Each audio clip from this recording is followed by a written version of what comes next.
दोस्तों, हम डाइट के अंतर्गत आज मिनरल्स पढ़ेंगे। इससे पहले हमने भोजन को कितने आधार पर बांटा गया था ये हमने पढ़ा। भोजन को मुख्यतः 3 आधार पर बांटा गया था: विशिष्टता के आधार पर, आवश्यकता के आधार पर और कार्य के आधार पर। इसके बाद हमने विटामिन्स को भी पढ़ लिया है। विटामिन्स के बाद अब हम पहुँचे हैं खनिज पर। ठीक है, तो खनिज हमारे 2 प्रकार के होते हैं। खनिज हमारे 2 प्रकार के होते हैं, मैक्रो और माइक्रो। मैक्रो वे खनिज होते हैं जिनकी शरीर को अधिक मात्रा में आवश्यकता होती है, और माइक्रो वे खनिज होते हैं जिनकी आवश्यकता शरीर को बहुत सूक्ष्म मात्रा में होती है। तो आइए शुरू करते हैं। आज हम मैक्रो और माइक्रो दोनों याद करते साथ साथ ट्रिक के साथ याद करने की भी कोशिश करेंगे। ठीक है, बहुत ही साधारण भाषा में। तो आइए शुरू करते हैं। सबसे पहले हम देखते हैं कैल्शियम। जैसा कि आप जानते हैं कि सबसे पहले कैल्शियम का मुख्य कार्य होता है हड्डी का निर्माण करना और दांत का निर्माण करना। ये हड्डी और दांत का निर्माण करने में प्रमुख भूमिका निभाती है। हड्डी और दांत का निर्माण करने में प्रमुख भूमिका निभाती है। ठीक है, मसल और इसके साथ साथ ही मसल संकुचन करने में भी कैल्शियम का मुख्य दायित्व है। ठीक है, और इसके साथ साथ रक्त जमाना। देखिए, कैल्शियम जो है हमारी सर्वाधिक मात्रा में क्यों ली जाती है? क्योंकि इसका मुख्य कार्य है शरीर में हड्डियों का निर्माण करना, रक्त का कैल्शियम का रक्त को जमाना और मसल का संकुचन करना, और दांतों के फॉर्मेशन में भी ये सहायता करती है। इसके साथ साथ अगर हम बात करें कि कैल्शियम से होने वाले रोग, कैल्शियम की कमी अगर हो जाती है तो कौन कौन से रोग हो सकते हैं? बच्चों में रिकेट्स हो सकता है और बड़ों में ऑस्टियोमलेशिया, जिससे हड्डियां उनकी कमजोर हो जाती हैं। ओके, इसके साथ साथ शारीरिक वृद्धि तो हड्डियों से ही रिलेटेड तो है ना। शारीरिक वृद्धि हड्डियों से ही रिलेटेड है, क्योंकि शरीर की हड्डियां बढ़ेंगी तो शरीर की वृद्धि भी बढ़ेगी। ठीक है, इसके बाद हम बात करें कैल्शियम के स्रोत क्या हैं। कैल्शियम के स्रोत होते हैं दूध, हरी सब्जी और अंडा, मांस, मछली। अंडा, मांस, मछली। देखिए, दूध एक ऐसा पोषक तत्व है जिसमें सभी पोषक तत्व पाए जाते हैं। दूध एक ऐसा आहार है जिसमें सभी पोषक तत्व पाए जाते हैं, इसलिए हमें पर्याप्त मात्रा में दूध लेने की आवश्यकता होती है। ठीक है, आगे बात करते हैं फास्फोरस और कैल्शियम का एक जैसा ही समान कार्य होता है। फर्क सिर्फ इतना होता है कि फास्फोरस को थोड़ा कम लेना होता है और कैल्शियम को अधिक मात्रा में। फास्फोरस भी सेम टू सेम कार्य करता है, हड्डी व दांत का निर्माण करता है, और कैल्शियम के साथ मिलकर क्या करता है? रक्त जमाने में भी मदद करता है। कैल्शियम के साथ मिलकर ये कार्य करता है, और ये हड्डी और दांत की मजबूती के लिए जाना जाता है। इसके साथ साथ डीएनए, आरएनए और एटीपी का संश्लेषण भी फॉर्मेशन भी करता है। कौन? फास्फोरस। ठीक है, इसके साथ साथ जैसा कैल्शियम के साथ रोग होते हैं, वैसे इसके साथ लगभग सभी रोग वही रोग हैं। क्या? ऑस्टियोपोरोसिस और ऑस्टियोमलेशिया। ऑस्टियोपोरोसिस हड्डियों का कैसा? कमजोर होकर टूटना, और ऑस्टियोमलेशिया हड्डियां कमजोर हो जाती हैं, टेढ़ी मेढ़ी होने लगती हैं। शारीरिक व मानसिक विकास रुकना। जब भी कैल्शियम फास्फोरस की बात आए और शारीरिक विकास आ ही जाता है, क्योंकि हड्डियों से ही रिलेटेड हमारी शारीरिक वृद्धि होती है। ठीक है, शारीरिक और मानसिक विकास रुकना। ओके, आगे बात करें अगर इसके स्रोत, तो इसके स्रोत तो सेम टू सेम कैल्शियम वाले ही स्रोत हैं। क्या? जिनसे हमें कैल्शियम प्राप्त होगा उसी से ही हमें फास्फोरस प्राप्त हो जाता है। ठीक है, आगे नेक्स्ट हमारा बृहद खनिज है पोटेशियम। पोटेशियम पेशी संकुचन।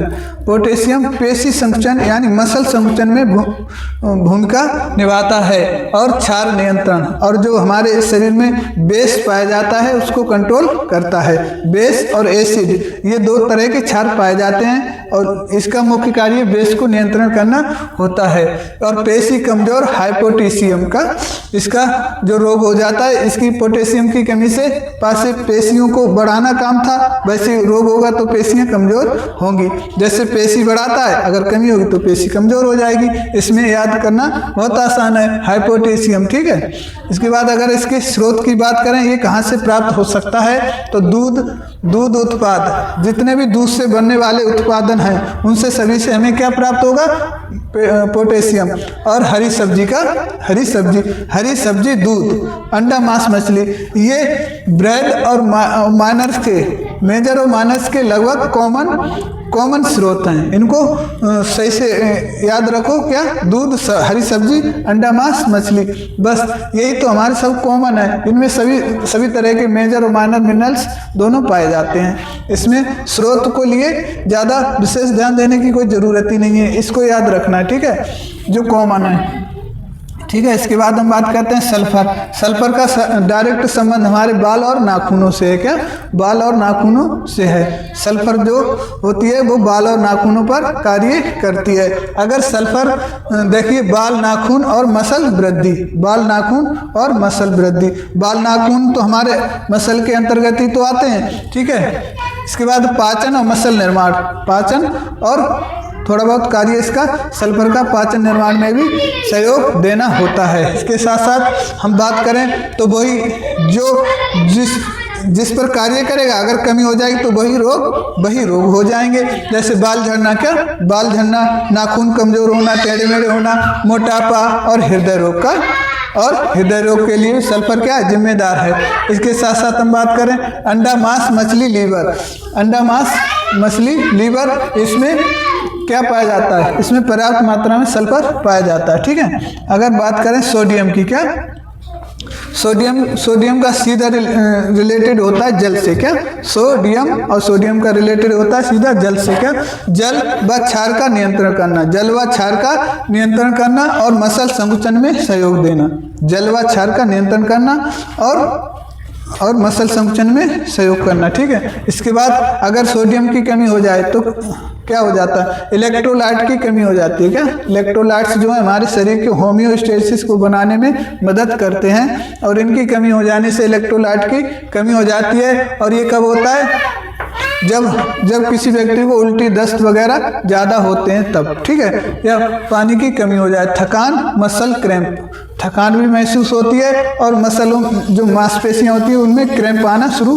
हो जाता है। ठीक है, इसके साथ साथ इसका स्रोत क्या, सोडियम, नमक का, सोडियम को नमक से सीधा संबंध है, समुद्री नमक और सोडियम क्लोराइड और हरी सब्जी। ठीक है, इसके साथ साथ आगे देखते हैं, आगे हमारा मैग्नीशियम का, मां से मैग्नीशियम और मां से मसल, ऐसे याद रखना है, मां से मैग्नीशियम, मां से मसल वृद्धि, मेटाबॉलिज्म, मां से मसल वृद्धि, मां से मेटाबॉलिज्म। इसके साथ साथ हड्डी दांत वृद्धि, इसको याद नहीं रखेंगे तब भी इससे रिलेटेड कर दो, जब मसल में वृद्धि होगी तो हड्डी दांत में भी वृद्धि हो जाएगी। क्या, इसके साथ साथ मां से मैग्नीशियम और मां के आयन से आयन आसपास में ही संपर्क कर लो।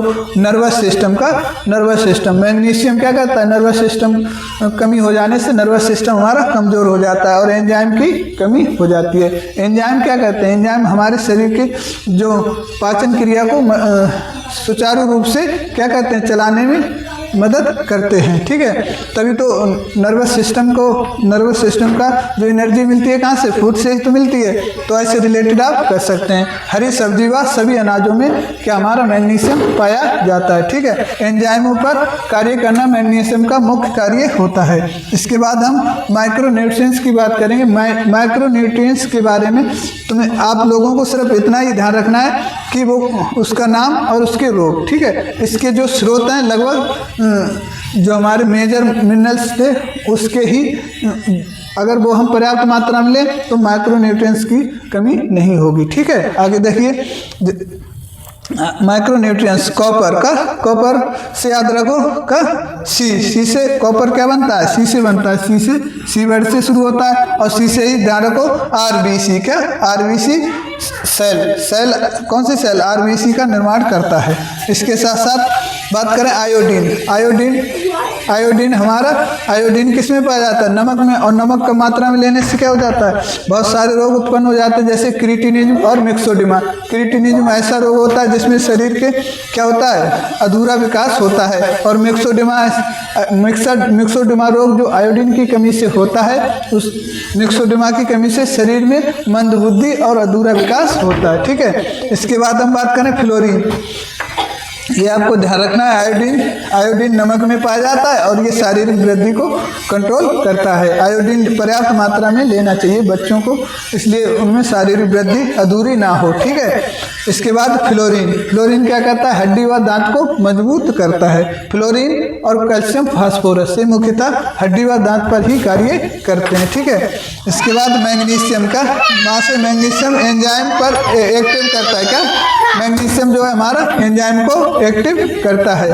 मैग्नीशियम क्या करता है? हमारा एंजाइम को एक्टिव करता है। एंजाइम क्या होते हैं? एंजाइम हमारी पाचन क्रिया को मजबूत बनाते हैं। एंजाइम के द्वारा ही भोजन को तोड़कर और उसे पचाया जाता है। ठीक है, मैग्नीशियम क्या है? एंजाइम को एक्टिव करता है और एक्टिव करके शारीरिक वृद्धि में भी जिम्मेदार होता है। ठीक है, आगे बात करो कोबाल्ट। क्या? कोबाल्ट को ध्यान रखना है, जब हमने विटामिन पढ़ा था तो B12 पढ़ा था। B12 को कोबाल्ट भी कहा जाता है, कोबाल्ट भी कहा जाता है। तो कोबाल्ट का सेम टू सेम कार्य भी विटामिन B12 जैसा होता है। जैसा कि विटामिन B12 में हमने पढ़ा, B12 की कमी होने से आरबीसी का निर्माण रुक जाता है, याददाश्त में कमजोरी हो जाती है, व्यक्ति को याद नहीं रहता है, बार बार भूलने लगता है। तो B12 की कमी से याददाश्त कमजोर हो जाती है, आरबीसी का निर्माण रुक जाता है। ठीक है, इसके बाद बात करें हम आयरन का। आयरन क्या करता है? आयरन हमारे शरीर में हीमोग्लोबिन का निर्माण करता है। हीमोग्लोबिन का निर्माण करता है, जैसे कि आपने ब्लड में पढ़ा होगा, हीम का अर्थ होता है प्रोटीन और ग्लोबिन का मतलब होता है क्या? ठीक है, निर्माण करना। क्या? और इसकी कमी से, आयरन की कमी से क्या हो जाता है? एनीमिया रोग हो जाता है, एनीमिया रोग हो जाता है। ठीक है, आगे देखिए सेलेनियम का। सेलेनियम सेल टिश्यू का निर्माण करना और साथ से सेलेनियम और साथ से सेल टिश्यू का निर्माण करना, और इसकी कमी से क्या हो जाता है? सेलेनियम की कमी हो जाए तो कैंसर और विटामिन सी का, कैंसर और विटामिन सी की कमी से होने वाले रोग हो जाते हैं, जैसे स्कर्वी है, घाव ना भरना, ऐसे रोग का। क्रोमियम हमारा इंसुलिन पर कार्य करता है, इंसुलिन को उत्तेजित करता है। इंसुलिन क्या करता है? इंसुलिन मोटापे के लिए जिम्मेदार होता है। अगर किसी व्यक्ति के अंतर्गत जो इंसुलिन कम बन रहा है तो उसके अंदर क्या हो जाता है? मोटापा बढ़ने लगता है, और इसके साथ साथ ही उसे डायबिटीज भी होने लगती है, जिससे शुगर कहते हैं। ठीक है, आगे देखिए मेलिडिनियम का। मेलिडिनियम जो हमारा सूक्ष्म पोषक वो है, मिनरल है, वो मसल पर कार्य करता है और डीएनए और आरएनए का निर्माण करने में सहायता प्रदान करता है। ये तो हमारा शॉर्ट और क्विक रिवीजन था। अब आइए जो हमारे मेजर मिनरल्स हैं उनकी ट्रिक भी आपको बता देते हैं। देखिए, इनको याद रखने की ट्रिक है कैल्शियम का। इसको याद रखो, कैल्शियम फांसी का, कैल्शियम फांसी, और पोटे का, पोटेसास, कैल्शियम फांसी तो पोटेसास। जब तुमने कैल्शियम फांसी तो पोटेसास, क्यों पोटे? कल मंगनी है का, कल से क्लोरीन, और मैग्नीशियम से आप याद रखेंगे मैंगनी है का। ये एक ट्रिक है, इससे आप मेजर मिनरल्स को आराम से याद रख सकते हैं। कैल्शियम फांसी तो पोटेसास कल मंगनी है। मान लीजिए किसी की मंगनी है तो कैल्शियम फांसी तो पोटेसास का कल मंगनी है। इससे आप आराम से मेजर मिनरल्स याद रख सकते हैं, और वैसे जैसे इनका नाम है वैसे इनका कार्य भी सेम टू सेम होता है। ठीक है, इसको आप आराम से याद कर सकते हैं। उम्मीद करते हैं आपको ये सेशन अच्छा लगा होगा। जय हिंद, जय भारत।